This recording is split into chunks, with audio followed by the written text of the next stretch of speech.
अब तक आपने न्यूज में सुन लिया होगा कि भारत अमेरिका से 31 ड्रोन्स परचेज करने वाला है। भारत ये MQ-9B प्रेडेटर ड्रोन्स अमेरिका की जनरल एटॉमिक्स कंपनी से परचेज करेगा। यूएस ने ये सेल अप्रूव कर दी है और भारत को इस $4 बिलियन डील का लेटर ऑफ एक्सेप्टेंस भेज दिया है। लेटर ऑफ एक्सेप्टेंस एक डॉक्यूमेंट होता है जो सेलर और बायर के बीच में अग्रीमेंट को फॉर्मलाइज करता है। इस डॉक्यूमेंट में जो डील हुई है उसके डिटेल्स मेंशन किए जाते हैं, जैसे क्या खरीदा जा रहा है, किस क्वांटिटी में खरीदा जा रहा है, एस्टिमेटेड कॉस्ट क्या है, कब डिलीवरी होगी, टर्म्स एंड कंडीशंस क्या हैं, एक्सेट्रा। तो फिलहाल यूएस ने लेटर ऑफ एक्सेप्टेंस भेज दिया है। इसके बाद जैसे ही दोनों तरफ से सारे अप्रूवल्स हो जाएंगे तब एक फाइनल कॉन्ट्रैक्ट तैयार किया जाएगा और दोनों पार्टीज के द्वारा साइन किया जाएगा। फाइनल कॉन्ट्रैक्ट के साइन होने के बाद यूएस की जनरल एटॉमिक्स कंपनी ड्रोन्स को प्रोड्यूस करके भारत को डिलीवर करेगी। ये मेगा ड्रोन डील भारत और यूएस की स्ट्रेटेजिक पार्टनरशिप को स्ट्रेंथन करेगी। अब इस डील के क्या फायदे हैं? देखिए, पहली बात तो ये कि अनफॉर्चुनेटली हमें वर्ल्ड के डिफरेंट पार्ट्स में वॉर्स और कॉन्फ्लिक्ट्स देखने को मिल रहे हैं। चाहे यूरोप में यूक्रेन वॉर को ले लीजिए, या मिडिल ईस्ट में इजराइल और हमास कॉन्फ्लिक्ट को देख लीजिए, या अफ्रीका में विभिन्न देशों में इंसर्जेंसीज और सिविल वॉर्स को ही ले लीजिए।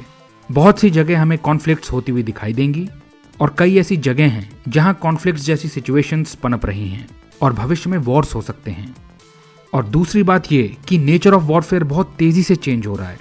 डिफेंस में तमाम तरीके के टेक्नोलॉजिकल एडवांसमेंट्स हो रहे हैं, प्रिसीशन अटैक्स और ऑटोमेशन पर फोकस किया जा रहा है, साइबर वॉरफेयर के टूल्स डेवलप किए जा रहे हैं और एनिमी टारगेट्स को डिस्ट्रॉय करने के लिए ड्रोन्स का इस्तेमाल किया जा रहा है। तो ऐसे में मिलिट्री का मॉडर्नाइजेशन बहुत ज़रूरी है ताकि चेंजिंग टाइम्स के साथ क्विकली अडेप्ट किया जा सके। ये ड्रोन्स परचेज करने से भारत को बहुत सारे बेनिफिट्स होंगे। देखिए, फाइटर जेट्स में पायलट्स होते हैं तो हाई रिस्क ऑपरेशंस में उनकी जान को खतरा रहता है, जबकि ड्रोन्स तो अनमैन्ड होते हैं। तो अगर ड्रोन्स का इस्तेमाल किया जाए तो अपने ट्रूप्स की कैजुअलिटीज को सिग्निफिकेंटली रिड्यूस किया जा सकता है। आराम से ड्रोन्स को दूर से रिमोटली ऑपरेट किया जा सकता है और वास्ट एरियाज का सर्वेलेंस किया जा सकता है। रियल टाइम इंटेलिजेंस इनपुट्स की मदद से हम बेटर इन्फॉर्म्ड डिसीजंस ले पाते हैं और हमें टैक्टिकल एडवांटेज मिलता है। एक और बहुत बड़ा एडवांटेज है कि ड्रोन्स काफ़ी कॉस्ट इफेक्टिव होते हैं। एक ट्रेडिशनल एयरक्राफ्ट काफ़ी कॉस्टली होता है, इसके कंपैरिजन में ड्रोन्स काफ़ी चीप होते हैं। तो हम मेजर कॉस्ट कटिंग कर सकते हैं और अपने रिसोर्सेज को सेव करके अन्य मिलिट्री नीड्स को मीट कर सकते हैं। इसके अलावा ड्रोन्स एयरक्राफ्ट्स के कंपैरिजन में साइज में छोटे होते हैं, इनको स्पॉट करना डिफिकल्ट होता है। ये रडार को एस्केप कर सकते हैं और एनिमी पोजीशन के नज़दीक ऑपरेट कर सकते हैं। इन्हें क्विकली डिप्लॉय करके एनिमी टारगेट्स को प्रिसाइज अटैक्स करके डिस्ट्रॉय किया जा सकता है। ये हमें ज़बरदस्त ऑपरेशनल फ्लेक्सिबिलिटी प्रदान करेंगे। ये ड्रोन्स भारत की रियल टाइम सिचुएशनल अवेयरनेस को बढ़ाकर हमारी डिफेंस रेडीनेस को बूस्ट करेंगे। ये काफ़ी ज़रूरी है जब खास तौर पर आपके पास पाकिस्तान और चाइना जैसे दो इतने लविंग और पीसफुल नेबर्स हों। That's the funniest thing I've ever seen in my life. इस डील के तहत भारत को जो 31 ड्रोन्स मिलेंगे उसमें से 15 ड्रोन्स इंडियन नेवी के लिए रहेंगे और 8 ड्रोन्स इंडियन एयरफोर्स और इंडियन आर्मी के लिए रहेंगे।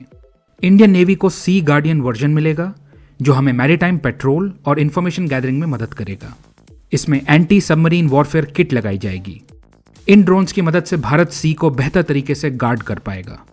मैन्ड एयरक्राफ्ट्स या पेट्रोल शिप्स को डिप्लॉय करने से ज्यादा बेटर ऑल्टरनेटिव रहेगा इन ड्रोन्स को डिप्लॉय करना, क्योंकि इन ड्रोन्स की मदद से हम एक फ्रैक्शन ऑफ कॉस्ट पर समुद्र की वास्ट स्ट्रेचेस का सर्वेलेंस कर सकते हैं।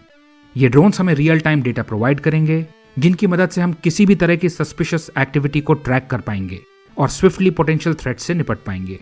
सी में हम ब्लाइंड स्पॉट्स को रिड्यूस कर पाएंगे और क्रिटिकल चोक पॉइंट्स को इफेक्टिवली कवर कर पाएंगे। इंडियन एयरफोर्स और इंडियन आर्मी को मिलने वाले 8 drones land attack version sky guardian होंगे। इन ड्रोन्स को हम अपने ट्रूप्स के आगे भेजकर एनिमी पोजीशंस को आइडेंटिफाई कर सकते हैं, एनिमी के ट्रूप मूवमेंट्स को ट्रैक कर सकते हैं और एक सेफ डिस्टेंस से पोटेंशियल एम्बुशेस और हिडन थ्रेट्स को आइडेंटिफाई कर सकते हैं, जिससे हम अपने सोल्जर्स को सरप्राइज अटैक से बचा सकते हैं। टारगेट्स को आइडेंटिफाई करके हम एयर स्ट्राइक्स को प्लान कर सकते हैं और एयर सुपीरियोरिटी मेंटेन कर सकते हैं। कंपनी के क्लेम्स के अनुसार ये सभी ड्रोन्स हर तरह के वेदर में ऑपरेशनल रहेंगे। दिन और रात में इन्हें इस्तेमाल किया जा सकता है। ये लॉन्ग एंड्योरेंस ड्रोन्स हैं, मतलब ये ज्यादा समय तक हवा में रह सकते हैं। लगभग 30 से 40 घंटे तक ये फ्लाई कर सकते हैं। ये आर्म ड्रोन्स हैं तो ये मिसाइल और बॉम्ब्स कैरी कर सकते हैं। यूएस भारत का एक मेजर डिफेंस पार्टनर है। भारत और यूएस की स्ट्रेटेजिक पार्टनरशिप इंडो पैसिफिक और साउथ एशिया रीजन की पीस, स्टेबिलिटी और प्रॉस्पेरिटी में एक बहुत ही सिग्निफिकेंट रोल प्ले करती है। ये ड्रोन डील भारत और यूएस के डिफेंस कोऑपरेशन को फर्दर बूस्ट करेगी।